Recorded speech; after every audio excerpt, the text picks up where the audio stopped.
Assalamualaikum balik. Ako po si Staff Sergeant Julhaib Diazizul. After nangyari yung pinarangalan ako Gold Cruise, panahon ni General Pangalinan Division Commander, ang Chief of Staff, Sir, kalimutan ko yung general yun, Katapang, General Katapang. Pinuntahan ako dito sa Saripagwak para lagyan ng Gold Cruise. Kaya malaking pasalamat ko, isang ordinary tao, naging sundalo. Naalaman ko yung mga chief of staff, mga division commander general, naglagay pa kuwan award. After nangyari yun, lahat daw ng mga unit doon sa Saripagwak na ipon-ipon, tapos na yung operation, in-interview nagpunta dito yung UPAP, yung Office of the Presidential Peace Process. Tapos kasama si John Dorleon Studio. Naning kamot siya magpunta dito sa Mindanao para maglitrato. Saka marunong yung maggawa story. Tapos yung mga S7 lahat, in-interview na ako ang pinasalita ng kuwan ko, ng 33rd at saka kuwan, company commander. Jadi kung man ako sila marunong, wala akong background sa mga S7 yan, ano-ano. Kasi ang tanongin niyan, lahat S7 marunong. Ako wala. Kwan, squad lead, kwan. So, sa kwan lang ako, operation. Sabi na, tapos yung nang nakwento ko, sabi ko, yung pagsundalo namin, critical. Sabi niya, ano naman ginagawa niyo kung sa field? Sabi ko sa John Dorleon Studio, kung araw, mayroon kami gwardiya para lookout ang kalaban ni makalapit. Yun na, palit-palitan.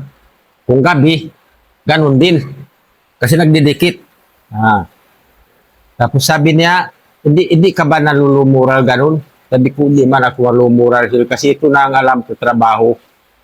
Hindi ko marunong mag-negosyo. Still patay ako. Kahit may pinag-aralan.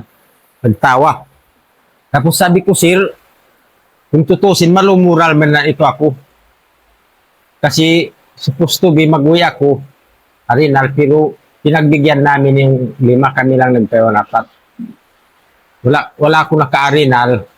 Ang mission ko mag-arinal, mag-graduate yung anak ko. Kasi March yun sila pagbira. March.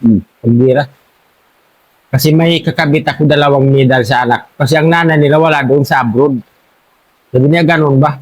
Pero sabi ko, wala na ito natuloy. Kasi, kabitan naman siya medal doon kahit wala. Tapos ganun silang kwento ko. Tapos nahulog sa, in-interview na yung mga ibang unit. Ako daw yung kapasa isama sa Manila. Sabi, Silbo na yung anong sinabi mo, Jul? Bakit ka makasama sa Manila? Sabi ko, ewan ko, nakwento ko lang yung mga anak ko at sila pagsundalo dahil nagsundalo. Magsilbis sa alang-alang sa Pilipinas bayan. Tapos simpre, may sahod para matusto siya ng pamilya. Yun ang mission ko. Sabi niya ganun. Sabi niya, makasama ka sa Kwan. Manila, UPAP. Tapos kuwan daw, ganito yung alis.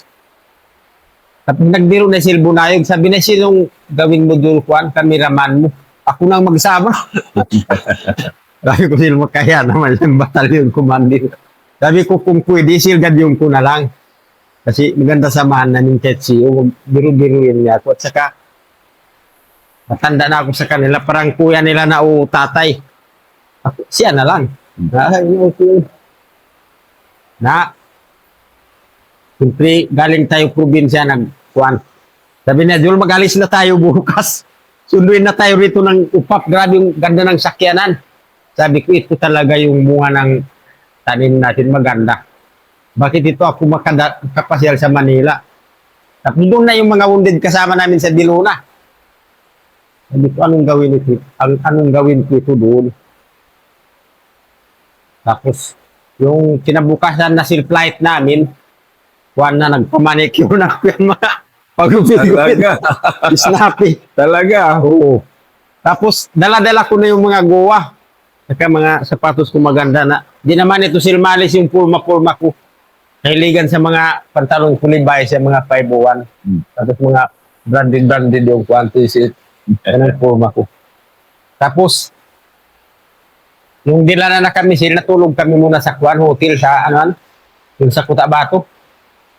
Yung mga imayang mga tagmayari, Elnor Hotel.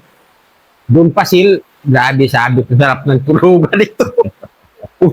kung sa bundok, yung ulanan bumagyo, punso lang. Naangbihan na wala na basa na. Grabe sarap pagkain sila doon pa. Kasi filmahan ko lang yung, anong order, filmahan ko lang. Bayad. Ano pa pang magbayad o ewan ko kung gobyerno yun. Resibo lang, gawin siguro.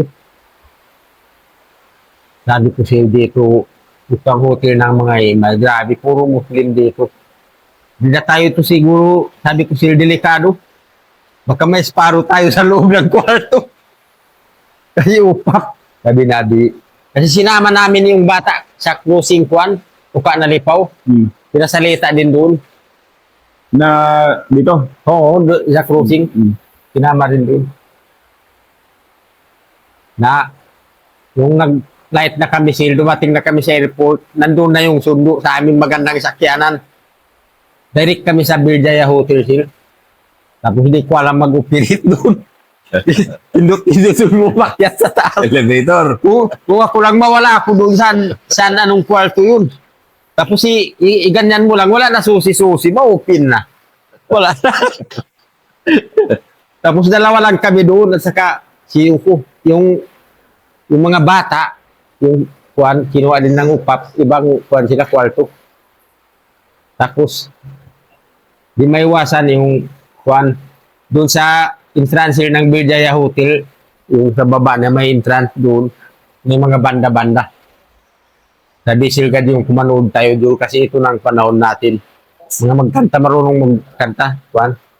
Tapos simpre, mag-inom-inom kami sa lahat, kunti. Sabi ko, grabe, sarap ng buhay dito sa Manila.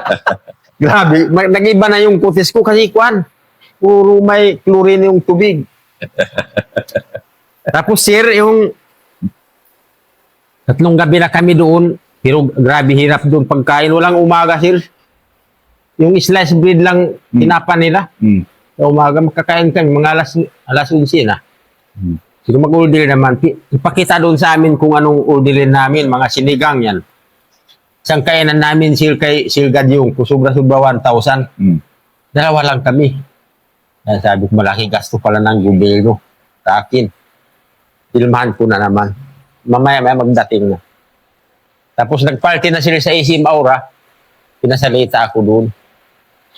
Pagsalita ko, nakagawa ko. Doon na nagkita kami kay na Robin Padilla. Robin Padilla ang nagdawa bago kami nagkain. Libre lahat ang tao kumain sa Isim Aura.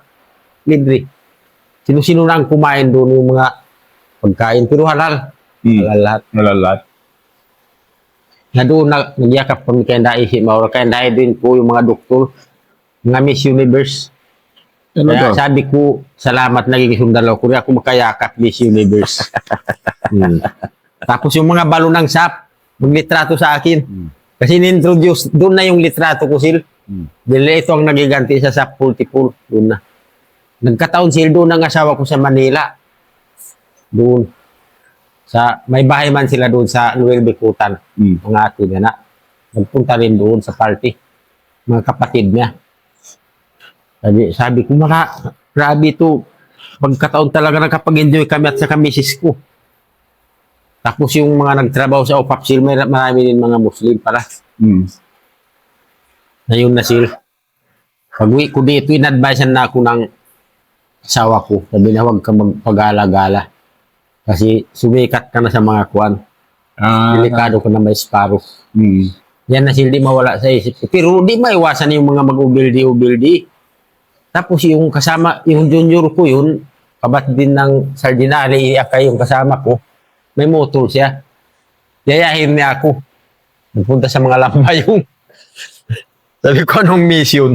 Sabi niya, kuan, manood tayo ron yung mga, pero bawal na ito siguro silbanggitin. Kasi nagpalaga siya ron manok. Sabi ko, okay. pinakisamaan ko. Hmm. Sabi ko, magkuhan tayo, balik sila yung pag-isparo na. O, continue na. Dito, Isparo. Sa Isparo. Yung pag-isparo sa amin, assalamualaikum balik, kuhan. Galing kami buyo-buyo operation, pero sa tuwal pa rin kami. Tapos yung junior ko, siyempre matagal kami rin sa area ng Magumbayan buyo-buyo. Wala na nakapanood pasyal-pasyal. Niyaya niya ako. Linggo yun. Sabi niya, punta tayo lang bayong. Tingnan natin doon yung mga alaga-alaga doon. Sabi ko, wag na. Kasi bukas magluna ko. I-bold ko yung form ko ito sa One Papsi. Kasi kailangan ng mga anak kong pag-aral. Hmm. Kung may bayaran. Saka, yung nag-increase ng sahod sale. Hmm. Duterte time na. Oo, Duterte. Yeah.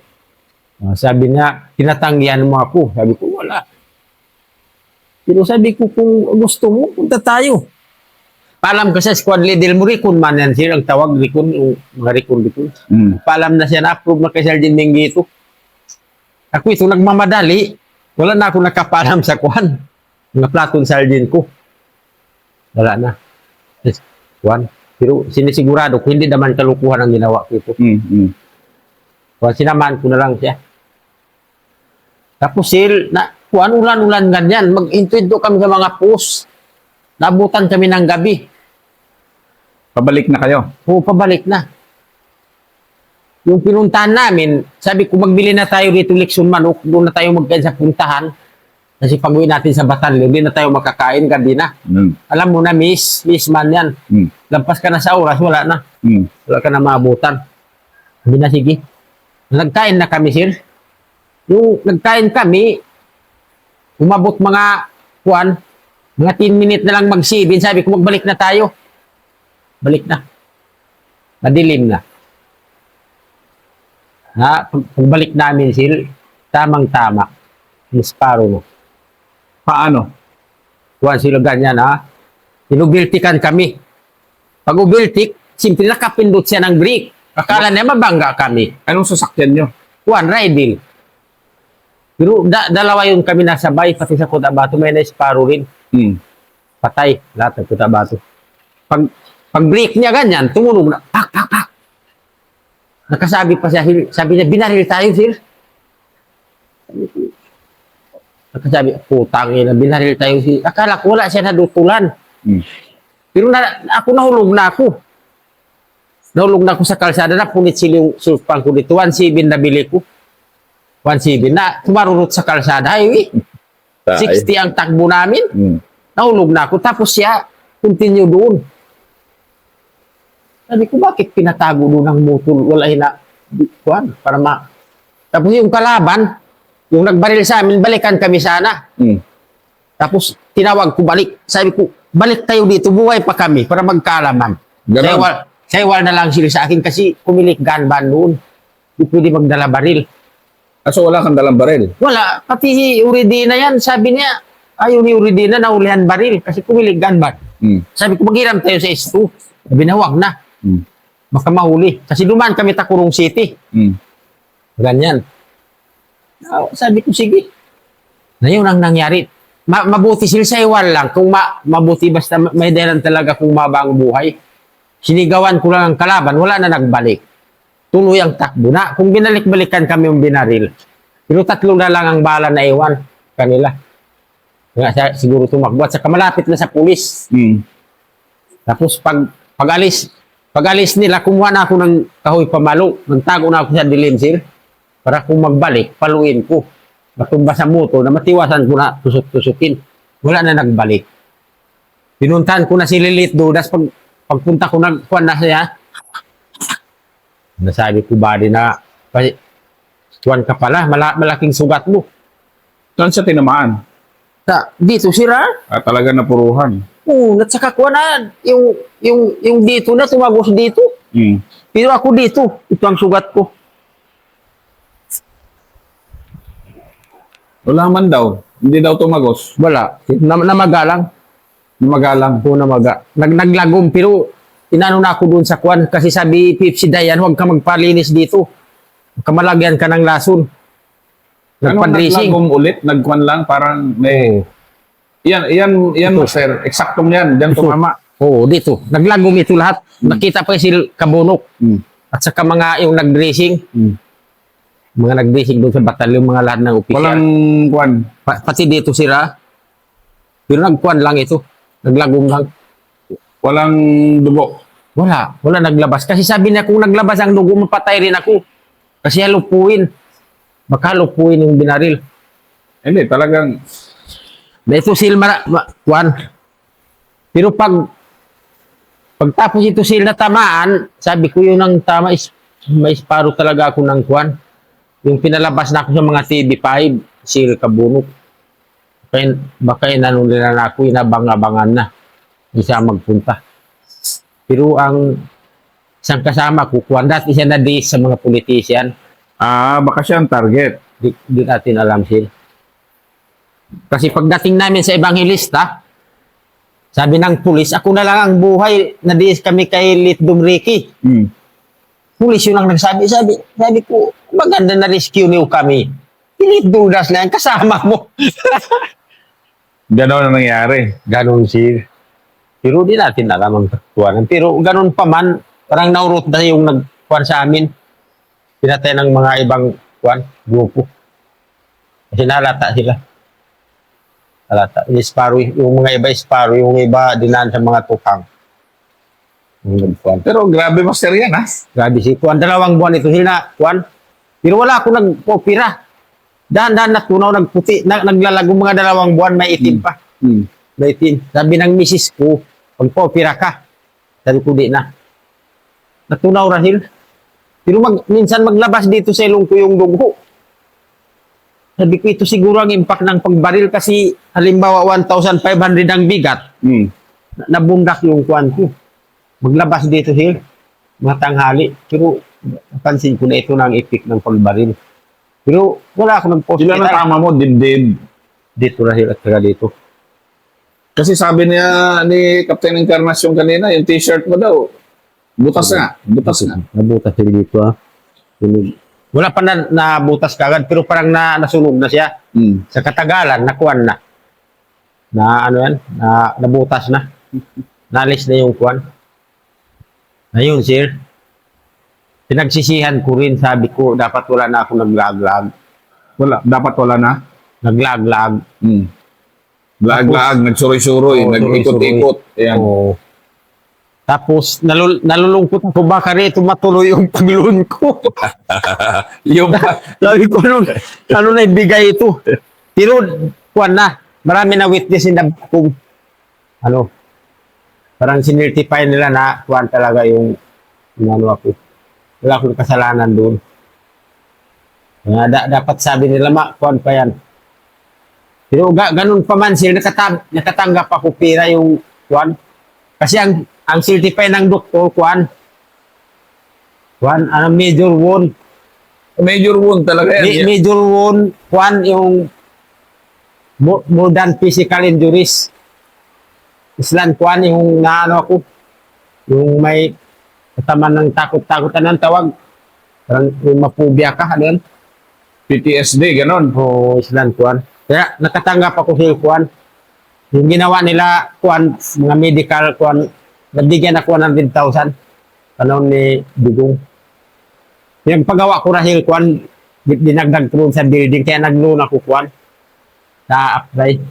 Para magawa yung bahay ko sa ulo. Banban.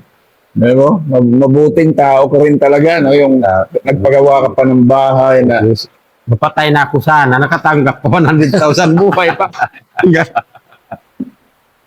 Pero yung Gold Cross Seal, kala ng mga tropa ko, yung dala-dala ko yung bilog, may tira. Chiki. Wala pala, ordeal lang.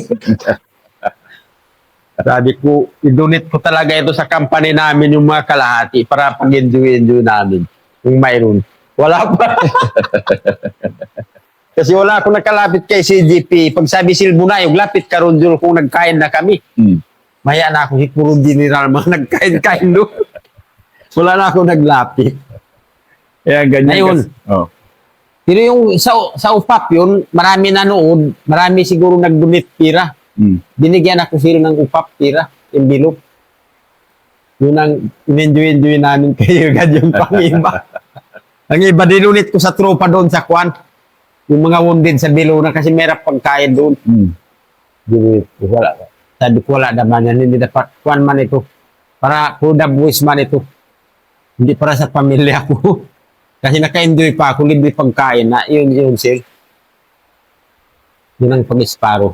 Pero grabe no, Master. Ibang level din yung pagka-Sparrow sa'yo. Patayin kami talaga, dikit.